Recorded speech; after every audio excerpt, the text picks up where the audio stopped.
The next morning, Jin-Soo woke up early.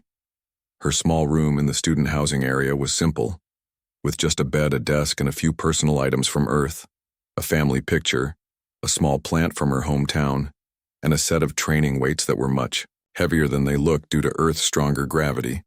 She did her usual morning exercises, but today felt different. She was no longer just another student. She was now a teaching assistant. As Jin-Soo walked to the training hall, she noticed how other students looked at her differently. Some nodded respectfully. Others smiled and waved, a few even stopped to talk. This was new for Jin-Soo, who had spent 6 months being mostly ignored by everyone except the other human students. The biggest change came when she entered the combat training hall. The large room was already filled with students warming up and practicing. But when Jin-Soo walked in, many of them stopped and looked her way with interest and respect. Jin-Soo saw Instructor Dae-ho in the center of the room. He motioned for her to join him. The students moved aside, creating a path for her to walk through. It was strange to suddenly be so visible when she had been invisible for so long. "Good morning," Dae-ho said as Jin-Soo reached him. "Are you ready for your first day as a teaching assistant?" Jin-Soo nodded, though she felt nervous. She had never taught anyone before except her younger cousins. Back on Earth, Dae-ho turned to address the class. "Everyone please gather around," he called, in a loud voice that echoed through the hall. "Today we begin a new training program that will include techniques and approaches from multiple worlds, including Earth." The students formed a large circle around Dae-ho and Jin-Soo. Among them were the familiar faces that Jin-Soo recognized from yesterday. The Elbari twins, Han Sol and Han Bin with their 4 arms, the rocky-skinned Dronax student, Sang-woo, and the Kalarian, Tai-min, whose skin was now glowing with interested green light. They all watched Jin-Soo with new eyes, as you saw yesterday. Dae-ho continued. Jin-Soo demonstrated that effective combat is not just about natural strength or built-in weapons. It is about knowledge, adaptation, and using your opponent's assumptions against them. These are skills that can be learned by any species. Jin-Soo looked around the room, seeing students from at least 15 different worlds. Some had tentacles instead of arms. Some had multiple eyes. Some breathed through gills. All of them were unique, and all of them were now waiting to learn from her. A human from Earth, Dae-ho gestured to Jin-Soo. "It is my pleasure to introduce Jin-Soo as my new teaching assistant. She will help demonstrate human combat techniques that can be adapted for your own physiology." Jin-Soo stepped forward, feeling all eyes on her. She took a deep breath and began to speak in a clear, strong voice. "There is a saying on Earth," she said, "know yourself and know your enemy, and you will not be defeated in 100 battles." The students listened carefully, many nodding at the wisdom in these words. On Earth, Jin-Soo continued, "We have many different fighting styles because we have many different types of enemies. Our planet has extreme environments, from frozen ice lands to burning deserts to thick jungles. We face dangerous animals, natural disasters, and other humans who may wish us harm." Jin-Soo demonstrated a basic stance that could be adapted for most body types. "Humans may look weak compared to many species," she said. "We have no claws, no armor, no venom, no extra limbs. But we survived on one of the most dangerous planets in the galaxy, because we learned to use our minds to overcome our physical limitations." Tai-min raised his hand and asked a question that many were thinking. "But how can someone like me with no solid bones use human fighting techniques?" Jin-Soo smiled. This was exactly the kind of question she had prepared for. "What you have," she explained, "is flexibility, which can be a great advantage." She motioned for Tai-min to join her in the center, then demonstrated how his flexible body could actually flow around attacks in ways a human could not. Kalarians can adapt human evasion techniques to be even more effective than humans can. She showed him a simple move that used his natural abilities. One by one, Jin-Soo called students from different species to the center, showing each one how human techniques could be modified to work with their unique bodies. For the Elbari twins, she demonstrated how their forearms could use human pressure point techniques with twice the effectiveness. For Sang-woo, the Dronax, she showed how his heavy stone body could become even more powerful with proper balance and momentum. The students were amazed as Jin-Soo quickly adapted her teaching for each different body type, showing that she had studied all of them carefully. This was not knowledge she had gained overnight, but the result of 6 months of quiet observation and research, while everyone else had been ignoring her. She had been learning about them. As the class continued, Jinsu found that she enjoyed teaching. It was satisfying to see the moment when a student understood a new concept, when their eyes lit up with realization, when they successfully performed a move they thought impossible for their species. Dae-ho watched from the side of the room, nodding with approval as Jinsu guided the class through a series of exercises that combined human techniques with the natural abilities of each species. She was doing exactly what he had hoped, showing that diversity could be a strength when properly understood. During a short break, Ye-jin, the Solarian student with scale-covered skin, approached Jinsu with a question that surprised her. Why did you not show us what you could do before? She asked. Why wait 6 months? Jinsu thought about this question. It was something she had asked herself many times in human culture. She finally answered, "It is often better to observe first, to learn before showing your full abilities." Her voice became quieter. When you are different from everyone else, when you are seen as weaker, sometimes the best advantage is to be underestimated. Jin nodded, her scales shifting to a thoughtful blue color. I understand now, she said, and I am sorry that we did not see your true abilities sooner. Many of us made assumptions about humans that were wrong. Jinsu appreciated these words, but she did not need apologies. What mattered was that things were changing now. After the break, Jinsu introduced a new exercise, one that she had created specially for this class. It was a team activity that required students of different species to work together using their unique abilities in combination. This is the most important lesson, Jinsu explained, as the students formed mixed species teams in the galaxy. No single species can survive alone. We must learn from each other, adapt together, and combine our strengths. Dae-ho joined her in the center of the room, adding his own wisdom. What Jinsu is teaching goes beyond combat. He said it is about survival, about cooperation, and about seeing value in differences. The teams began working together, attempting the exercise Jinsu had designed. It was challenging, but that was the point. Jinsu moved among them, offering advice and encouragement, showing each team how to better coordinate their diverse abilities. By the end of the class, every student had learned something new, not just about fighting, but about working with species different from their own. Jinsu felt a deep satisfaction as she watched them leave the training hall, talking excitedly about what they had learned and making plans to practice together. Dae-ho approached Jinsu after the students had gone. That was excellent. He said, you are a natural teacher. Jinsu thanked him but said, I only showed them what I have observed since coming here, that each species has something valuable to offer. Dae-ho nodded. You know, he said, there is a meeting next week with the Academy leadership. They are discussing ways to increase human enrollment. They want me to bring a human student to speak about the Earth perspective. He looked at Jinsu. I would like that student to be you. Jinsu was surprised but honored. She thought about what this could mean for future human students at the Academy. If more humans came here, they would face the same challenges. She had faced the same assumptions and misunderstandings. Perhaps she could help change that. I will do it, she said as Jinsu left the training hall that day. She thought about how much had changed in such a short time.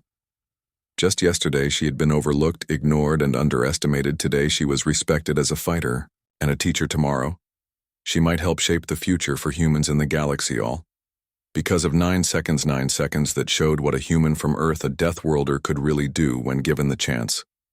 9 seconds that proved appearances could be deceiving. 9 seconds that changed everything.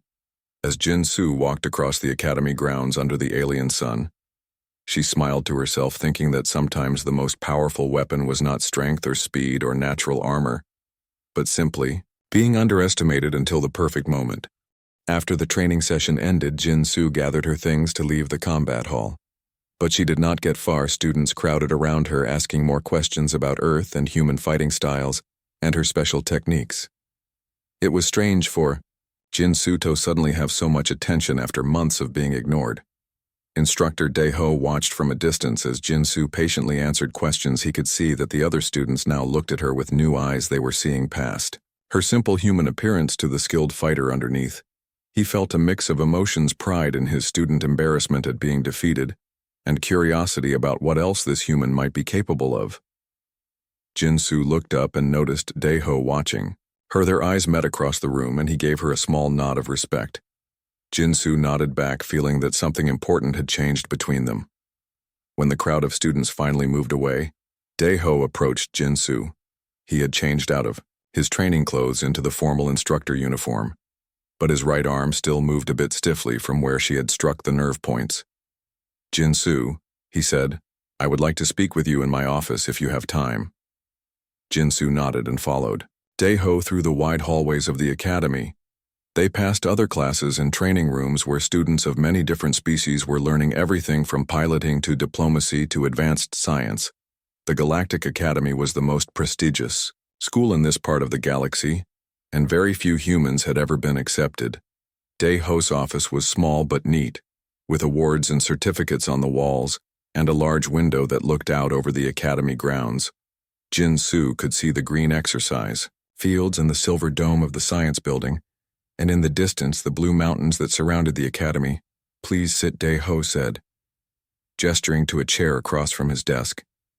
He sat down and looked at Jinsu with serious eyes. "I must apologize," he said. Jinsu was surprised she had not expected an apology. "I do not understand," she said. "Why are you sorry for underestimating you?" Daeho explained, "I did not give you the respect you deserved as a student and as a fighter. I saw only your human form and not your training or skills." Jinsu thought about this for a moment. On Earth, she had faced similar judgments many times. People saw her small size and female body and thought she was weak. It was a mistake her opponents usually made only once. It is common for others to judge humans by appearance. Jinsu said, "We do not look dangerous like the Dronax or impressive like the Elbaridae." Ho nodded. "I should have known better." He said, "I am half human myself. My mother was from Earth, yet I still fell into the trap of thinking humans are weaker than other species." Jinsu was curious about this. She had wondered about Daeho's background but had never asked. "Was your mother also a fighter?" she asked. Daeho smiled and pointed to a small picture on his desk. It showed a woman in an Earth military uniform, standing next to a tall Makari male. She was a soldier in the Earth Defense Force. He said she met my father during the Orion Peace Treaty negotiations. They were both security officers. Jinsu looked at the picture with interest, seeing the human woman standing proud and strong next to her alien husband. It was rare to see mixed species families, especially with humans who were still new to the galactic community. "Your mother must be very strong," Jinsu said, "to survive both Earth and Makari combat training." Daeho nodded. She always said that Earth made her strong, but adapting to other worlds made her stronger. He looked at Jinsu with curious eyes. "Tell me, how did you learn so many different fighting styles?" Jinsu thought about home, about the training center where she had spent most of her childhood, about her father who had insisted that all his children learn to defend themselves in a dangerous world. "My father is a combat master," she explained. "He taught me since I could walk, and my older brothers also trained me." She smiled at a memory when I was 6 years old. I broke my brother's nose during practice. He was so proud even while bleeding. Daeho laughed. "That sounds like a human family," he said, then his face became serious again. "I have been reviewing your academic record." He said, "You are top of your class in theory and knowledge, but your combat scores were low." Jinsu nodded. Most combat instructors did not take her seriously in practice matches. They held back too much thinking she was fragile, or they paired her with much larger opponents without accounting for the differences in strength and reach. "I noticed something interesting in your file," Daeho continued. "You tested into advanced classes in xenobiology, xenochemistry, and adaptive strategy. These are all subjects that require understanding other species and their weaknesses." Jinsu did not respond. She had always been interested in learning about other life forms. It helped her understand how they moved, how they fought, and how they could be defeated if necessary. "The reason I called you here," Daeho said, "is to offer you a special opportunity." He looked directly at Jinsu. "I would like you to become my teaching assistant for combat training." Jinsu was surprised again. This was not what she had expected. A teaching assistant position was usually given only to senior students, not to first-year students like her. "I do not understand," she said. "Why me?" Daeho smiled. "You demonstrated something important today, something that every student in that hall needed to see." He leaned forward, his eyes intense. You showed that victory does not always go to the strongest or the fastest or the one with the most natural weapon. Sometimes it goes to the one who studies hardest, who observes most carefully, who adapts most quickly. In other words, you showed them what it truly means to be human. Jinsu felt a strange pride at these words. All her life she had been told that humans were weaker than other species, that they had to work twice as hard just to keep up. But Daeho was saying that being human was not a disadvantage. It was simply different, a different kind of strength. What would I do as your assistant? Jinsu asked. Teach what you know, Daeho said. Show other students how to observe and adapt. Teach them human fighting techniques that they might never learn otherwise. He gestured to the window in the academy grounds beyond. There are only 5 human students in the entire academy, but there should be more. Humans have much to offer. The galaxy. Jinsu thought about this idea. It was both exciting and frightening. The idea of teaching others, of being a representative of Earth and humanity, was a big responsibility. You should know, Daeho added, that after your demonstration today, several instructors from other departments contacted me. They are interested in your approach to problem solving, the way you combined knowledge from different fields to create an effective strategy. Jinsu remembered her preparation for the combat class, how she had studied Makari physiology in the biology lab, how she had practiced moves in the zero-gravity chamber, how she had even analyzed old footage of Daeho fighting in previous demonstrations. All of that work had come together in those 9 seconds. Will the other students accept a human teaching them? Jinsu asked, especially one who has been here only 6 months. Daeho smiled. Again, after what they saw today, I think they will listen very carefully to whatever you have to say. He stood up from his desk and held out his hand in the human way of agreement. What do you say? Will you help me teach? Jinsu stood and took his hand, feeling the strength in his grip, half human, half Makari, but fully respectful. It was the kind of respect she had worked for since arriving at the academy. I will do it, she said. Good, Daeho replied. We start tomorrow morning. As Jinsu left Daeho's office and walked back through the academy halls, she noticed something different. Students who passed her now nodded or waved. Some even stopped to talk, asking questions about the combat class. News traveled fast in the academy. By tomorrow, everyone would know about the human girl who defeated an instructor in 9 seconds. Jinsu thought about her first day at the academy, how alone she had felt, how out of place among all the different alien species. She remembered the whispers and stares, the assumptions about human weakness. Now in just 9 seconds, everything had changed. As she reached her room and prepared for the next day, Jinsu wondered what other human abilities she could demonstrate to her new students, how she could show them that being from a death world like Earth created a special kind of strength. Not the obvious strength of armored skin or multiple limbs, but the deeper strength of adaptability, intelligence, and determination. For the first time since arriving at the academy, Jinsu felt truly at home. Jinsu walked into the big combat training hall of the Galactic Academy. For the first time, the huge room was full of noise and movement as students from all over the galaxy practiced fighting. Jinsu looked around at all the different kinds of beings that were there. Some had 4 arms, others had skin made of rock, and some even glowed in different colors. Everyone looked amazing and strong. Everyone except Jin. Jinsu was small, only 165 centimeters tall, with a thin body that did not look strong. Her black hair was tied back in a simple way, and her training clothes were too big for her. The only thing different about her was the red patch on her arm. This patch showed she was a Deathworlder, someone born on a planet with heavy gravity and very harsh living conditions. Earth was known as a Class 12 Deathworld, one of the hardest planets to live on in the whole galaxy. But the other students did not care about this. They only saw that Jinsu had no claws, no poison, no tough skin, and no extra arms. They thought she was weak. Jinsu heard some students talking about her as she walked by. The human is here again, said Tae Min, a student whose skin was see-through and lit up when he got excited. Why is she even in this class? Humans have no natural weapons. Jinsu pretended not to hear these words, but they hurt her feelings. She had been at the academy for 6 months now, and still no one took her seriously. No one understood what it meant to grow up on Earth, where everything, from the weather to the animals, could kill you in seconds. The training hall was very big with high ceilings and special areas for different kinds of practice. In one corner, the tall four-arm Elbari students moved together in perfect fighting forms. They were beautiful to watch. In another area, the rock-skinned Dronax warriors hit each other with such force that the floor shook each time. Jinsu found a small, empty space in the back of the room and began her own warm-up routine. Her movements were quick and sure. She had trained in many earth fighting styles since she was very young. Not because she wanted to, but because she had to on Earth. Knowing how to fight was not a choice. It was needed to stay alive. A memory came to Jinsu as she practiced. She remembered when she was just 10 years old and had to fight off a wild animal that had gotten into her family home. The animal was twice her size with sharp teeth and claws, but she had won that fight because on Earth children learned to be strong. Very young, while Jinsu was thinking about home, the main doors opened and everyone in the hall stopped moving and talking. Instructor Dae-ho walked in.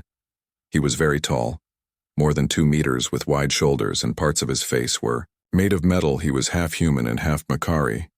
His mix of human and alien parts made him look very powerful and a bit scary. All the students respected him and some even feared him. "Today, we begin testing matches," Dae-ho said in a loud voice that everyone could hear. "I will fight each of you myself to see how much you have learned." Jinsu felt both worried and excited. Maybe today was her chance to show what humans could really do. In her first weeks at the academy, Jinsu had tried to make friends, but most students stayed away from her. The few who did talk to her only wanted to know about Earth. They asked silly questions like, "Is it true humans drink poison for fun?" They were talking about coffee and tea. Or do humans really sleep for 8 hours every day? They thought this was very strange. Jinsu stopped trying to make friends after a while and instead focused on her studies. She was top of her class in theory and knowledge, but the physical training classes were harder. Not because she could not do the work, but because no one would take her seriously. She watched as Instructor Dae-ho called the first student to the center ring. It was Han Sol, one of the Elbari twins with 4 arms. Han Sol moved fast, using all his arms to attack and defend, but Dae-ho was faster in less than a minute. Han Sol was on the ground, defeated. Next was Han Sol's twin brother, Han Bin. He lasted a bit longer, using a different style, but the result was the same. Dae-ho won easily. Student after student went to the center and each one lost quickly. Jinsu watched every match closely. She noticed that Dae-ho had patterns. He used the same moves over and over. He had favorite attacks and ways he liked to stand. This information was important. Jinsu looked around the room at her classmates. They were all from different worlds with different bodies and abilities. The Elbari were known for speed and grace, the Dronax for strength and toughness, the Kalarians like Tai Min for their quick minds and ability to change color. All of them had something special, something they were born with. Humans were different. Humans were born weak compared to other species. No special powers, no natural weapons, just soft skin, weak bones, and not much muscle. But Earth made humans strong in other ways. Jinsu knew that her bones were actually denser, her muscles stronger, and her mind quicker than most realized. She could see in dim light. Better than many species, she could run for hours without stopping, and her body could heal from injuries that would kill others. These were the gifts of growing up on a death world. Jinsu watched as Sang-woo, a huge Dronax student, stepped into the ring with Dae-ho. Everyone thought Sang-woo would do well. His rock skin could stop most attacks and he was very strong, but Dae-ho found the weak spots in his defense, and in 30 seconds Sang-woo was defeated. The matches continued and Jinsu kept watching and learning. She noticed that most students relied too much on their natural abilities. The 4-armed Elbari tried to use all their arms at once but got confused. The Dronax relied on strength but were too slow. The glowing Kalarians thought too much before moving. Jinsu saw all these mistakes. Jinsu felt someone looking at her. She turned and saw Dae-ho staring in her direction. "Jinsu," he called, and the room went quiet. "You're next." Jinsu walked toward the center ring. She could hear students whispering, and some were even laughing. They did not think the small human girl would last even a few seconds against the instructor. "Don't worry," Dae-ho said with a small smile. "I will go easy on you." Those words made Jinsu angry. She was tired of being treated like she was weak. She had worked harder. than anyone to get to the academy. She had survived 18 years on one of the most dangerous planets in the galaxy, and now this man who was half human himself was going to go easy on her. Jin-Soo stood in front of Dae-ho. Her face calm, she remembered all the times she had to fight to survive on Earth, all the training, all the hard work, all the times people told her she could not do something because she was too small or too weak or just a human begin. "When you are ready," Dae-ho said, as he got into a fighting position. Jin-Soo stood still, looking straight at Dae-ho. She took a deep breath and focused her mind. The entire class was watching, waiting for her to be defeated quickly like everyone else. But Jin-Soo had other plans. She was about to show them what a Deathworlder could really do. The training room became very quiet as Jin-Soo stood facing Instructor Dae-ho in the center ring. All the other students moved closer to watch. Some were smiling, thinking this would be over very fast. Others just looked curious to see how quickly the human girl would lose. Jin-Soo kept her eyes on Dae-ho, studying his stance and the way he balanced his weight. She remembered all the matches she had just watched, how he had defeated each student one by one. She had seen his patterns and favorite moves while others only saw their own defeat. Humans might not have forearms or rock skin or glowing bodies, but they had something special. The ability to learn and adapt faster than any other species in the galaxy. It was how humans survived on Earth, where the weather could kill you, the plants could poison you, and the animals could eat you. Humans had to be smart and quick to stay alive. The ring was a large circle marked on the floor with glowing blue lines. It was 10 meters across with soft mats that would change firmness depending on who was fighting. The mats were harder now because Dae-ho was half Makari, and Makari preferred firm ground for fighting. Around the ring, the students from many worlds watched and waited. The Elbari twins, Han Sol and Han Bin, stood with their forearms crossed. They had both lost to Dae-ho, but they had lasted longer than most. The big Dronak student Sang-woo was there too. His rocky skin still showed marks from his match. Tai Min, the Kalarian, whose skin could change colors, was glowing bright yellow with excitement. His friend Ye Jin, a Solarian with scale-covered skin, whispered something that made Tai Min laugh. They both looked at Jin-Soo like she was going to provide them with some funny entertainment. Jin-Soo ignored them and focused on what was important. She thought about all she had learned about Makari physiology in her xenobiology class. Makari had 3 weak spots in their defense system points, where their nervous system was close to the surface. Their joints were strong but could be locked if hit at the right angle, and they relied too much on forward momentum in attacks. "This is going to be simple," Dae-ho said to the class. He turned to Jin-Soo. "I will show basic defense techniques using Jin-Soo as my opponent." Jin-Soo felt her face get hot with anger again. She was not going to be used as a simple practice dummy. She was a student, just like everyone else, and she deserved respect. "Remember, class," Dae-ho continued, "when facing a physically weaker opponent, you must control your strength to avoid causing harm." Jin-Soo took a slow, deep breath. Earth gravity was 1.5 times stronger than the standard gravity in the academy. Every movement Jin-Soo made on Earth required more effort, more strength. Her muscles and bones had grown dense and powerful from a lifetime of fighting against her planet's pull here in the academy. She felt almost weightless, like she could jump and maybe never come down. Dae-ho moved into a standard combat-ready position, his feet apart, hands up in front of his body. He was still talking to the class, explaining his stance. His eyes were not fully focused on Jin-Soo. He did not see her as a real threat behind Dae-ho. Jin-Soo could see the big wall clock with its red timer ready to start when the match began. Next to it was a screen showing the student rankings. Jin-Soo was near the bottom of the list because combat scores counted for so much in the final grades. "You may begin your attack when ready," Dae-ho said to Jin-Soo, his voice kind, like he was speaking to a child. Jin-Soo did not move, not yet. She was waiting, watching for the right moment. "What is she doing?" asked Han Sol to his brother. "Is she scared? Maybe humans freeze." "When afraid," answered Han Bin.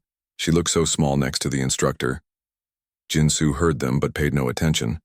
Her mind was working fast, thinking about angles and leverage, about weight and balance, about all the ways a smaller fighter could defeat a larger one. On Earth, Jin-Soo had learned many fighting styles, not just one like most academy students. She knew Hapkido and Taekwondo and Judo and more. She had combined them into her own style, taking the best parts of each one she had practiced. Against bigger opponents her whole life, her father and older brothers had trained with her, showing no mercy because on Earth, mercy could get you killed. The timer started with a small beep, and still Jin-Soo did not move. Come now. Dae-ho said. Try your best attack, I promise I will not hurt you. Some students were laughing now, thinking Jin-Soo was too afraid to move forward.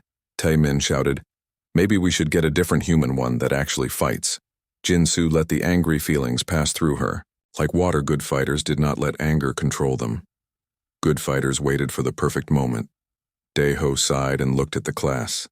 This sometimes happens with species that are not natural fighters. He said. He turned back to Jin-Soo. I will. Attack very slowly so you can see how to defend. This was what Jin-Soo had been waiting for. Dae-ho had dropped his guard. His attention split between her and the class. His weight shifted forward as he prepared to move toward her in a slow teaching demonstration. What happened next was so fast that most students could not follow it with their eyes. Jin-Soo moved to the watching students. It looked like she disappeared from where she was standing and reappeared inside Dae-ho's guard. Her movements were not just fast, they were perfect. Each step, each turn of her body, each position of her hands was exactly right. Dae-ho realized too late that he had made a mistake. His eyes widened as Jin-Soo flowed around his attempted block like water around a rock. She struck 3 points on his right side. Fast, light touches that looked like nothing to the watching students, but Dae-ho felt his right arm go numb as Jin-Soo hit nerve clusters that only someone who had studied Makari anatomy would know about. Dae-ho recovered quickly as a skilled fighter should. He swept his leg out in a move that would knock down most opponents. But Jin-Soo was not most opponents. She did not try to jump over his leg or move back. Instead, she stepped into the attack and caught his leg with both hands. The impact made a sound that echoed through the training hall. The watching students gasped as tiny Jin-Soo held the instructor's leg, stopping his powerful kick like it was nothing. Jin-Soo used Dae-ho's own strength against him, turning his forward motion into a spin that lifted the much larger instructor off the ground completely. It was a throwing technique from Earth Judo, but modified for an opponent with Makari body structure. Dae-ho was suddenly flying through the air, his expression one of complete surprise. He had not expected this. Not from the small human girl who everyone overlooked. He hit the mat hard, the impact shaking the floor before he could move or roll away. Jin-Soo was there. She had his arm and leg in a special hold that pressed on both human and Makari pressure points. At the same time, it was a hold she had invented herself after studying both species. Dae-ho could not move without causing himself pain. He tried to break free, but Jin-Soo adjusted her grip slightly, increasing the pressure just enough to show him that she could hurt him if she wanted to. The entire class stood frozen in shock as the timer on the wall showed only 9 seconds had passed since the match. Beginning seconds, that was all it had taken for the human girl from Earth, the one everyone thought was weak and not worth noticing, to defeat the most skilled combat instructor at the Galactic Academy. I give up, Dae-ho said, his voice calm despite the surprise that showed on his face. I yield to you. Jin-Soo let go of him immediately and stepped back, giving a small bow as was proper after a match. She was not even breathing hard.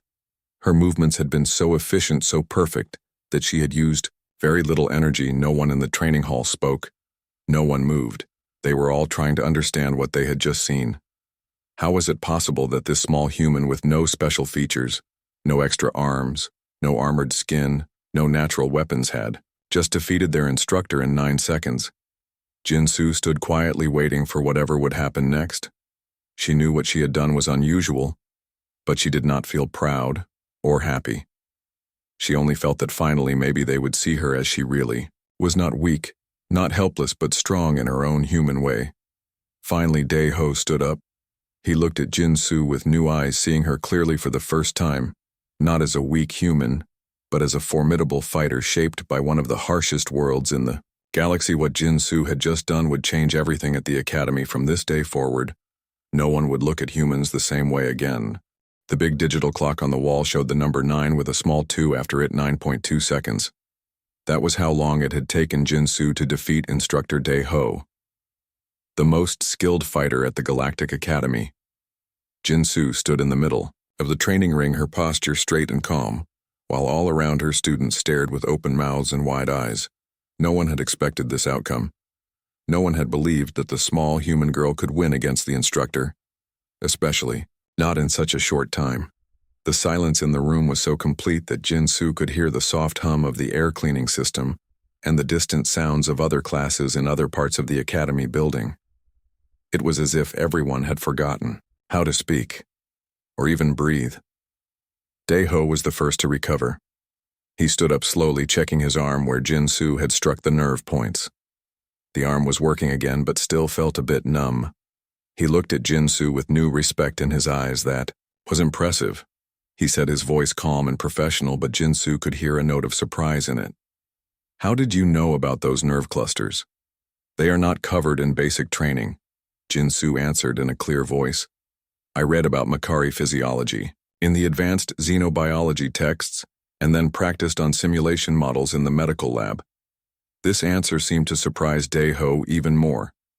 The advanced texts were meant for senior students, and the medical lab simulations required special permission.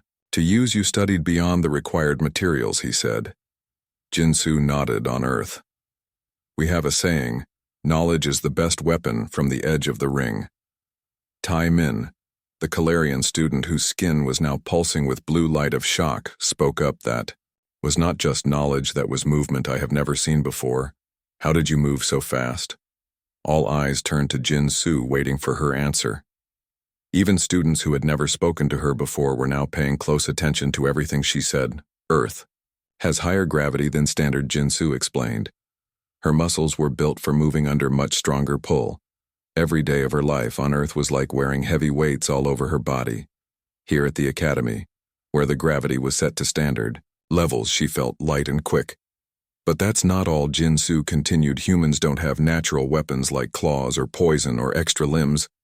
So we had to create fighting styles that use speed and leverage and knowledge of body weak points. She gestured to the training ring where she had just defeated Dae-ho, where I come from. Even children know multiple fighting methods. It's necessary for survival. Sang-woo, the big Dronak student with rocky skin, stepped closer to the ring, his heavy footsteps making small thumps on the floor. You were saying that all humans can fight like this? He asked. Jin-Soo shook her head. No, not all humans are the same, just like not all Dronaks are the same. But on Earth, fighting is part of our education from very young age. She looked around at the other students who were listening carefully. Many humans study special fighting styles for years. I have trained in 5 different Earth methods since I was 4 years old. Han Sol, one of the Elbari twins, with 4 arms raised, all his hands at once. What were those 5 styles? He asked, his voice excited like a child hearing a new story.